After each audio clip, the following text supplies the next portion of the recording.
Everybody thinks JCB or Case invented the backhoe. They didn't. Before those famous yellow machines ever turned a wheel, a scrappy generation of 1950s diggers was already ripping open the earth. Machines built by telescope makers, mail-order tinkerers, and a Scottish farmer who named his invention after a piece of slang. Most have been scrapped and forgotten, but some were so far ahead of their time that today's engineers would recognize the ideas instantly. Here are 10 of them. Number 1. The Wain-Roy backhoe on the Ford 8N. If you want to point at the real grandfather of every backhoe on earth, you don't point at JCB and you don't point at Case. You point at a small shop in Hubbardston, Massachusetts, and two men named Väinö Halopainen, pronounced Wino, and Roy Handy Jr. Smash their names together and you get Wain-Roy, the company they founded. In 1947, they cracked the single problem that had stopped everyone before them: how to make a hydraulic digging arm swing to the side to dump its load. Their answer was the hydraulic swing frame, and Halopainen filed the patent that made it real. That one idea is why a backhoe can dig a trench and then twist to dump the spoil in a neat pile beside it, instead of dropping it right back into the hole. In April 1948, Wain-Roy sold the very first all-hydraulic backhoe, bolted onto the back of a humble Ford 8N farm tractor, to the Connecticut Light and Power Company for $705. That's it. The machine that launched a global industry cost about the same as a decent used car. And here's why it belongs in this list even though it started in the late 40s. It dominated the early 1950s.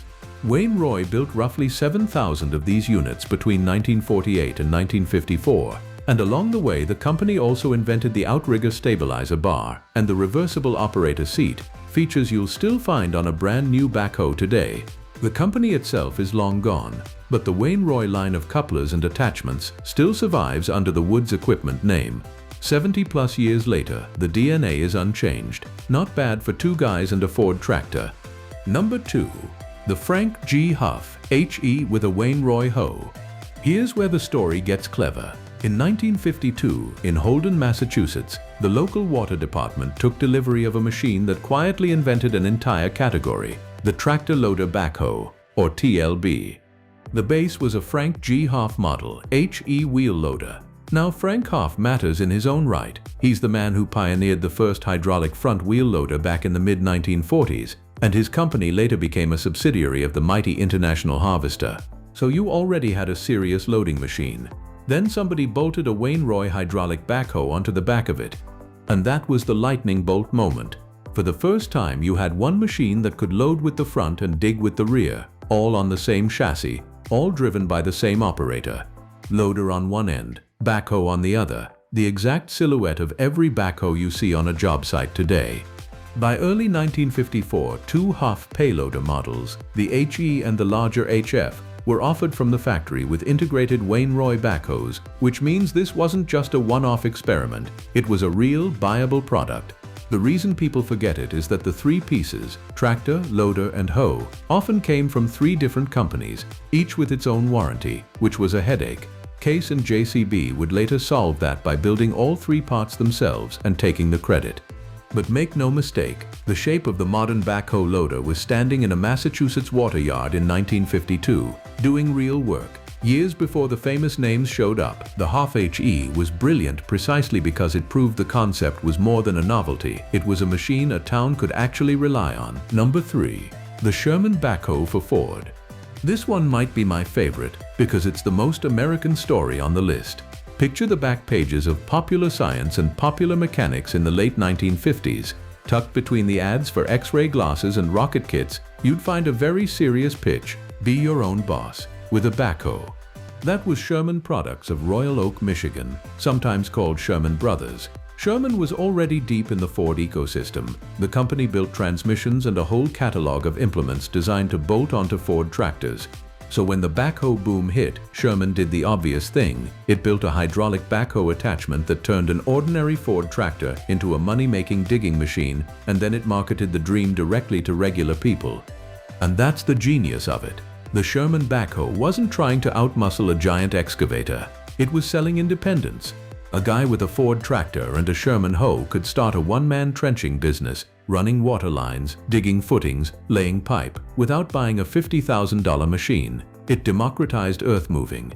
The design was good enough that it crossed the Atlantic. Several British manufacturers ended up building the Sherman backhoe under license, mounting American-designed hoes onto British Fordson tractors.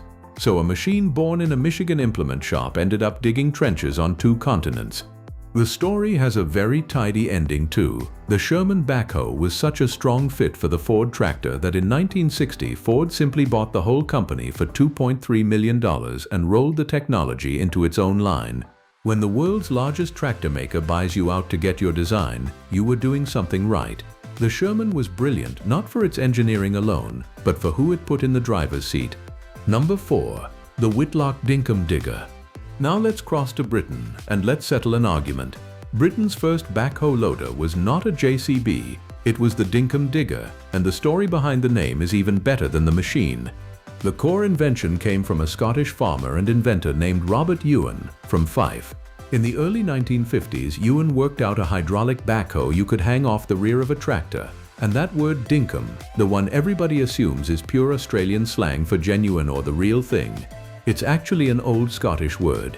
Ewan's machine was, quite literally, the real thing. Ewan licensed the design to Whitlock Brothers, a firm at Great Yeldham in Essex that had been around since 1899, originally building farm trailers and grain silos. Whitlock fitted the backhoe to a Fordson tractor in 1951, and then in 1952 added a front loader, giving Britain its first genuine loader and backhoe combination. Whitlock's machines even featured a revolving seat, so the operator swung around to face the digging.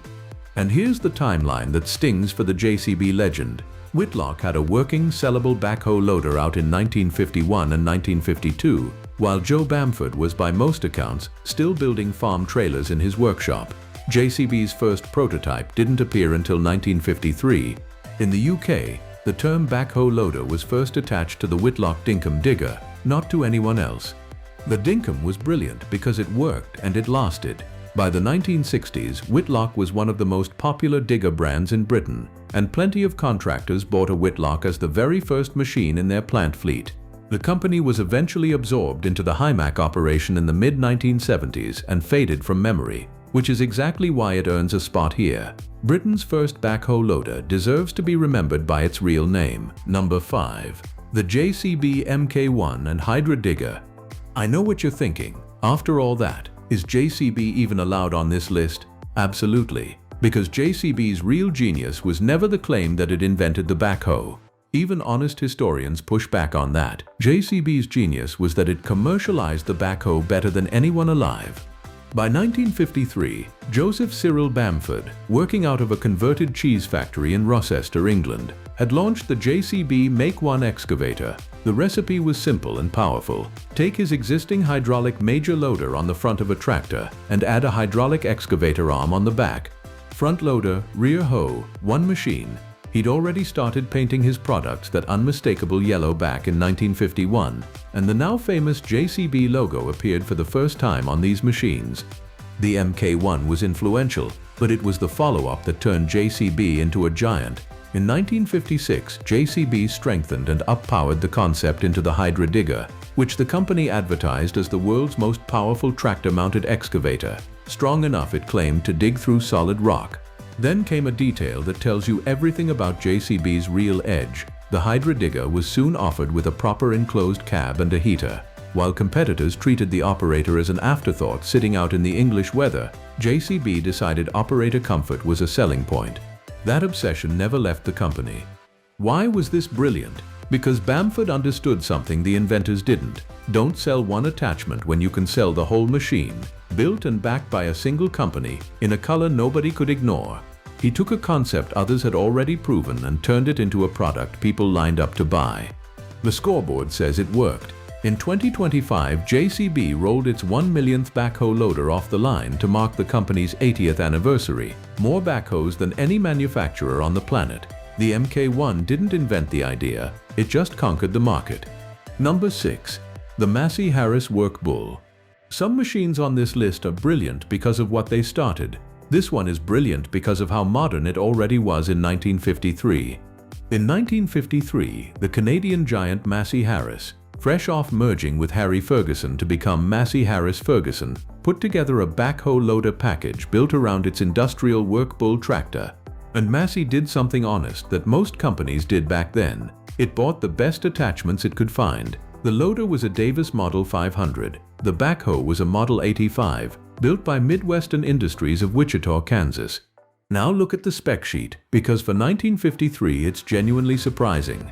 This hoe dug down to 13 feet, dumped at 10 feet, and offered a whole range of bucket sizes from 12 to 36 inches. The 3/4 yard loader bucket could throw around 3,000 pounds of breakout force. But the specs aren't even the impressive part. Look at the engineering choices. The backhoe rode on a heavy king post riding on sealed ball bearings. It used horizontal hydraulic cylinders to swing the boom. It had hydraulic relief valves specifically to protect the system from sudden shock loads, a feature that sounds like something off a modern spec sheet. It had independently controlled stabilizer feet and a separate operator seat that revolved with the boom so the operator always faced the work, and the entire hoe assembly could be detached, turning the machine straight back into a plain loader. Sealed bearings, shock protection relief valves, independent outriggers, a revolving seat. In 1953, that is a machine thinking 2 decades ahead of its price tag. The payoff came in 1957 when Massey-Harris simply bought Midwestern Industries outright, dropped the old names, and became Massey-Ferguson. That purchase created Massey-Ferguson's entire industrial division based in Wichita, a backhoe business that ran strong for the next 40 years. The forgotten Workbull combo was the seed of all of it. Number 7. The Warner & Swassey Hopto. Here's the entry that sounds like a trivia question. What does a company that builds astronomical telescopes and precision machine tool lathes know about digging trenches? As it turns out, plenty. The Hopto started with the Badger Machine Company of Winona, Minnesota, formed in 1946. Badger built a tractor-mounted hydraulic backhoe and gave it a name that was really an acronym, Hopto, hydraulically operated power takeoff. That name is the whole story. Instead of a separate engine or pump, the early Hopto was driven off the tractor's power takeoff, the same spinning shaft farmers used to run balers and mowers. It was a brilliantly resourceful way to power a hydraulic digger without reinventing the tractor. The 1950s Hopto machines, like the Hopto 200 you can still find in vintage brochures, earned a reputation among pipeline crews and contractors as tough, powerful, robust diggers. These were not delicate tools. And this is where the telescopes come in. In 1957, the Warner & Swassey Company, an old, respected Cleveland firm famous since 1880 for turret lathes and astronomical instruments, went shopping for a way into the booming hydraulic excavator market. It bought Badger and its 6 Hopto models, adding them alongside its telescoping boom Gradall excavators. So the same corporate hands that ground precision optics for observatories were now building backhoes for muddy job sites. The Hopto's influence reached further than most people realize. Number 8. The Case Model 320 Construction King. Now we finally get to the machine the history books usually start with, and once you understand everything that came before it, you can see exactly what Case actually did, and why it still mattered. In February 1957, Case introduced the Model 320 Construction King. Case calls it the world's first factory-integrated tractor-loader backhoe. And, carefully worded, that claim holds up.